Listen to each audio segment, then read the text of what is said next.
Hi mga ka-fam! Doc Jeff po. Halika, samahan niyo ako upang maipaliwanag ko sa inyo ang pagkakaiba ng emergency room at ang outpatient department. Aray! Masakit ba ang ulo mo? Ito ba ay inuubo? Saka ba dapat pumunta? Sa emergency room ba? Or sa OPD? Halika, samahan kita upang malaman mo kung alin ang pagkakaiba.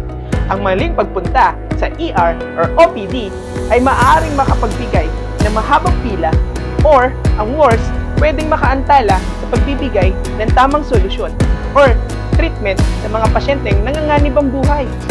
Ang emergency room o ER na tinatawag natin ay para sa mga kondisyong nangangailangan ng agarang pagsusuri o gamutan. Mga halimbawa nito ay tulad ng paninikip ng dibdib, pagkahirap ng paghinga, buntis na may kasamang pagdurugo, seizure, nawalan ng malay, na disgrasya, nahulog o ay nasaksak, allergic reaction na kung saan nahihirapan huminga, nariyan din kapag tumabingi bigla ang iyong muka, pagkapulol at pagkalason.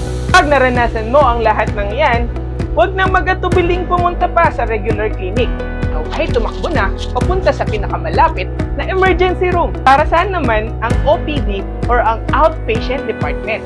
Dito natin dinadala ang mga pasyenteng stable or mga kasalukuyang hindi nanganganib ang buhay. Sa outpatient department, dinadala ang mga pasyente for follow-up, pasyenteng kailangan ng follow-up check-up sa mga may diabetes, high blood, diabetes, mga nangangailangan ng medical certificate, ang mga reseta ng maintenance, ganun din sa pagpapabakuna, follow-up check-up, ubo, sipon, lagnat, na walang kasamang hirap sa paghinga or warning signs.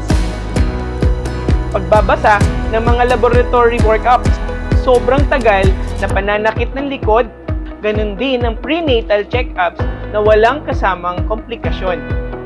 Sa OPD, doon natin pag-uusapan kung paano natin mapapangalagaan ang ating kalusugan tulad ng lifestyle prevention, pagbabakuna, at kung saan kailan kayo magpa-follow up at mga iba pang simptomas na kung saan nararanasan na ito ng isang linggo, buwan, o taon.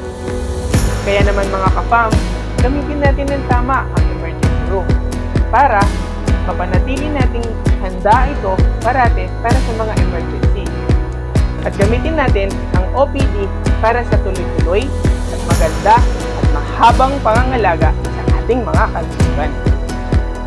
Kaya ating tandaan na ang simpleng sakit ay pwede namang ipakonsulta sa OPD para nang sa ganun, hindi ito maging emergency. Kung nakatulong ang video ito, i-like, i-share at i-follow na ang aking page upang mas marami pa tayong matulungan mga ka-healthy fam.